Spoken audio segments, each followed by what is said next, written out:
有很多朋友预判啊，到明年的大蒜价格可能要回升，因为今年大蒜价格，湿大蒜价格一般出地价格是在9毛到1块，啊，这个价格呢，基本上农民赚不了钱，但是也不会赔啥钱。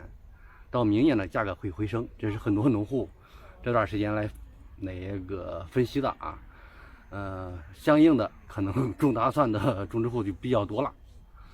这个大蒜播种啊，今年在什么时候比较合适？我们先说一下大蒜正常播种的温度啊，你不要看节气。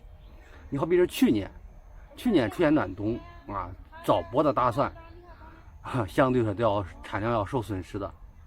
像今年这个气候啊，我看了一下，最近90天的温度啊，属于正常的一个温度。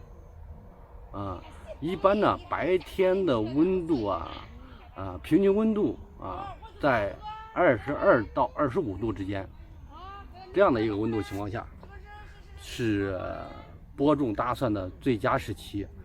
你播种早了啊，温度高，苗长得快，到入冬以后，可能就会造成什么呢？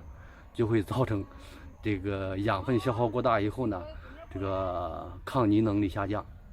同样，如果你播种晚，这个苗小，它的抗泥能力啊、抗寒能力啊也会降低。所以说呢，大蒜播种啊，一定要掌握这个播种的温度，不要看这个季节啊，一定要掌握播种温度，因为现在这个气候啊不稳定啊，每年是不稳定的有的说啊9月份种大蒜，这个是不现实的。一般你像河南、山东这些地区呢，中原地区啊，建议我们种植户可以把播种时期呢放到的10月上旬这样就可以了。如果我们覆盖地膜的话，可以再往后推迟个5天到10天都没问题。这个金肚口感是咋样？就这个金肚比超市现在卖的这个火龙果要好得多。你像咱们这儿种的火龙果，要比南方火龙果的口感呢相比的话，同品种要比南方要好一点。能好多少？能好到2个度左右。2个度左右。因为啥呢？因为咱这地方白天这个晚上的温度没南方高，但是白天的温度要比南方又要高一点，因为有这个大棚。对对。它这个昼夜温差就更大。比南方的温差大。那属于两种是属于算成熟，这个当从这颜色上不好判断吧？从颜色上就可以判断了。可以，我看都是红的。这就可以了。像这个颜色啊，嗯，它稍微鲜红一点，它稍微暗红一点。鲜红那个，鲜红这个稍微就熟的好一点。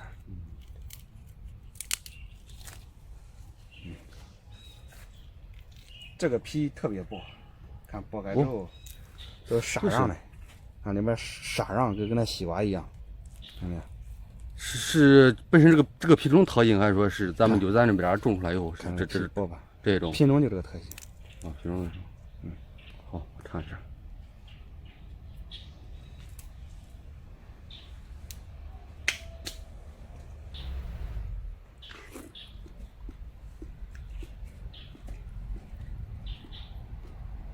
这个甜度还可以，比超市甜度好。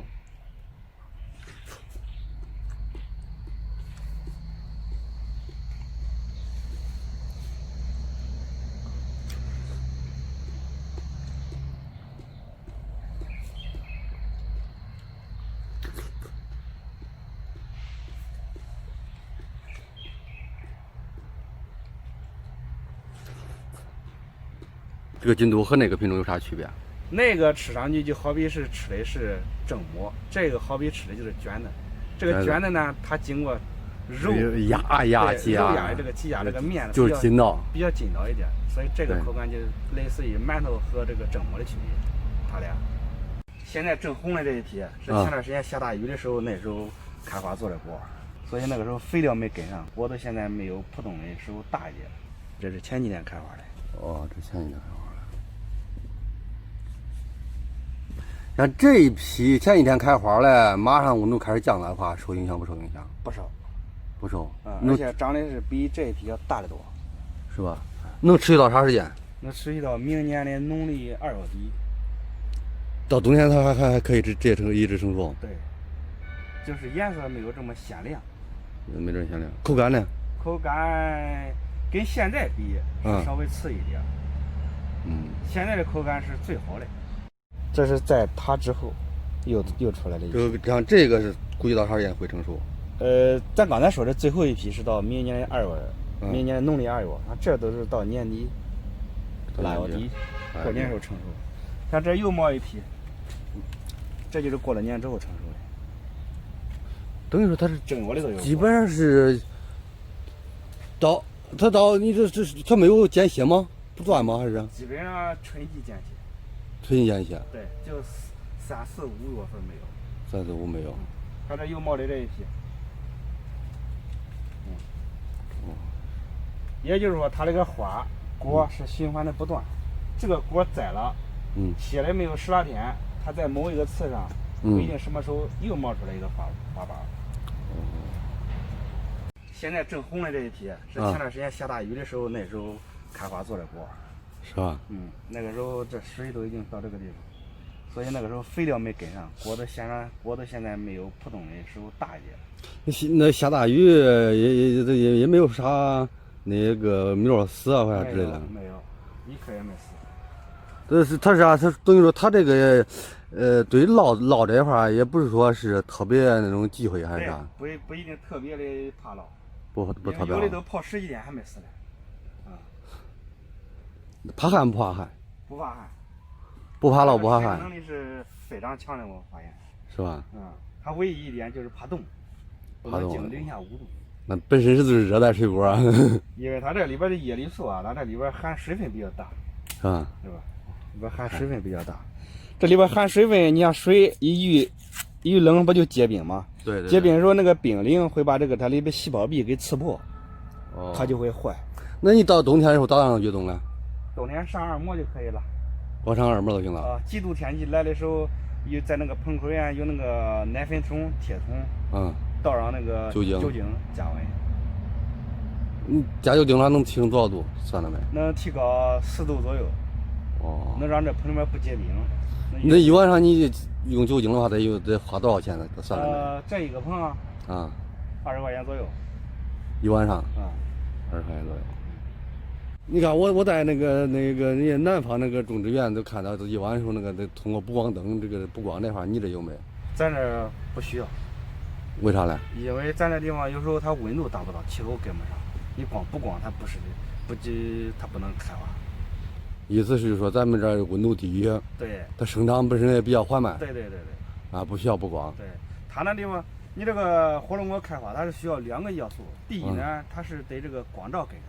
对。第二还得温度能跟上。对。但是咱这地方呢，你光照是能跟上，但是你温度有时候就跟不上了。你像这种火龙果，一般最高耐受的高温是多少度？45到50度，最高了。这简直不可想象啊！45到50度，一超过50度之后，它这个内瓤就热的不长了，它就萎缩了。正常一颗是会有是几个枝条？8到12个。一颗8到12个。你像它这个，你长这么长了以后，你需要修剪不需要嘞？基本上不用大修剪，因为啥呢？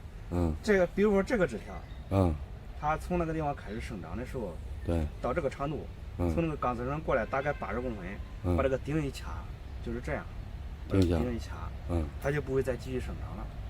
然后它再别侧枝侧芽。对，别侧枝，这个侧芽一般是从这个位置开始发第一个，把它给剪掉，第2个再把它给剪掉，剪2次芽之后就开始冒花了，就像这样，就开始冒花了，就形成果了。一般情况下，这个果都是在这个枝条的末端形成的比较多一点，看到没有？当然了，也有在它这个中间部分也有形成的。你像好比说这个它不是做果了吗？等这果到时候成熟以后嘞，成熟以后怎么办呢？怎么办？这成熟以后采摘以后，采摘以后这样一剪掉就是个果子。那它下一个花是从哪？下一个花是挨着往上，不一定在哪一个刺上发出来。是这样的，是吧？它是不一定在哪个刺上发。选择一个稍微小一点的，去掉，保留这个大的。都要去掉啊。对，这个疏花很简单。对。像这些是不是你育的这个苗啊？